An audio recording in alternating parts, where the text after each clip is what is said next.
played our role, we have played our part, we've submitted to the appropriate quarters. For this year, there are two sets of budgets, the regular budget and then the election budget. We have submitted the election budget. The budget for the regular budget has been approved, and at least I believe that's what we're operating as of now. But the one that gives us concern is the election budget. You are very right in raising this concern because we have less than 330 days to this election. Time is definitely running out. We expect the budget to have come out, at least the budget to have come out not less than a year to the election. We have less than a year now. We should not even be talking about budget now. We should be talking about implementation. That is the naked truth. So as it's giving you concern, it gives us more concerns because we don't want funds to hamper the elections in 2019. We are very proactive in making use of what we have to even continue on the continuous voters registration. We had very little money, but we were able to manage it very prudently in such a way that we were able to start from the local government areas, and when funds permitted, we just expanded a little bit. If we had had more funds, most of the problems associated with this continuous voters registration should not occur at all. But I want to get to the issue of adaptability, though, because if, as it is right now, if I'm not mistaken, the election budget that has been submitted is based on the timetable that was submitted by INEC and not the one that's being proposed in the amendment. Is that not so? Well, as far as we are concerned, and as far as the law is concerned, we have a two-tier elections. Until that changes, we will not work with any other thing. We'll just work with what we have on ground.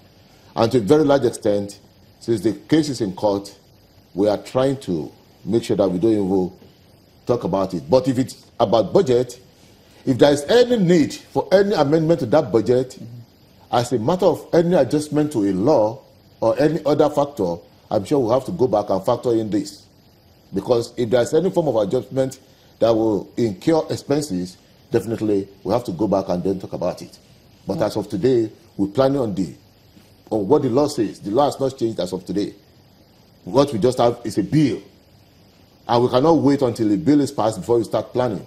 So we can only plan with what we have. We cannot plan on what we are hoping for. You haven't answered Mr. Anene's question as regards about the issue of the registration, accusations, counter-accusations. But, well, raised by the OIBC. I'm sure people had just a fractional part of the discussion. There was that accusation, but when the facts were presented, people did not bother to give that side of the story. As of today, there's no part of the country that is disenfranchised. There are 5 states in southeastern states. 2 of them are the leading registrants, at least out of the first 7 in the whole country. If you count the first 7, 2 of them are there. Which? In fact, Enugu, where the accusation was made, is the 3rd leading registrant, with about 270,000 registrants in the whole country. We have places where we have 120-something, but it's the 3rd. And Anambra, understandably, because they have had an election, they have had the continuous voters registration, they are the 7th.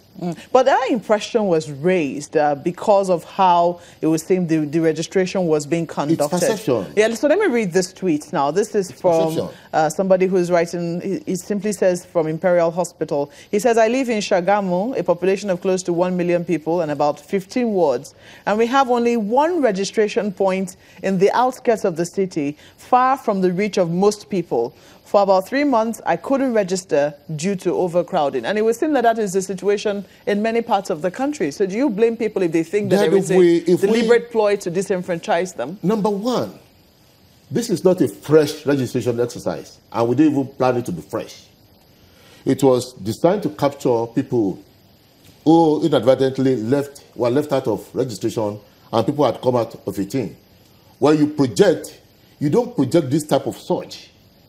Initially, when we started, the problem was, these machines were too slow. the places were too far. But as of today, what we are dealing with is an unprecedented surge. So you are seeing an increased number of people interested in the registration process? Honestly, I agree with you. This is the end of the fourth quarter. We are not unaware that we are going to go back at the end. We review after every quarter. This is the end of the fourth quarter. We are going to review and we are going to address this surge. This surge is becoming worrisome to us too. We went to Lagos with the chairman sometimes in February, and the crowd we saw too was not too. But people are now coming on board, and it was not even part of our own vision too. We just felt, oh, most people that were 18, we estimated probably will have between 7 and 8 million. That was our projection. But by now, I'm sure we are going to hit 15 million, and we are going to factor that into planning for the next quarter, where we go down into the. How confident are you that INEC is, going to be able to adapt to ensure that these inconveniences are taken out of the process for people? Definitely, there will be some inconveniences. I must be very honest with you. The machines we are using are very slow. We cannot do this at the level that will be very voter-friendly, which is the polling unit level. The worst case, the best you can do is to go down to the registration areas, and I'm telling you, we don't even have funds for that. But for states that are going to have election, just like it's our tradition, like Ekiti and Osun, we are going for 5 days in their registration areas, and if you imagine the amount of money you are even spending for these 5 days, it's huge. The problem is funds. We don't have the machines. The machines we're using, most of them are the old machines which we used, the multiple user machine which we've had since 2010. Obviously, we expect them to be very slow. And all we have been able to get so far is about 1,500 new machines spread over 774 local government areas.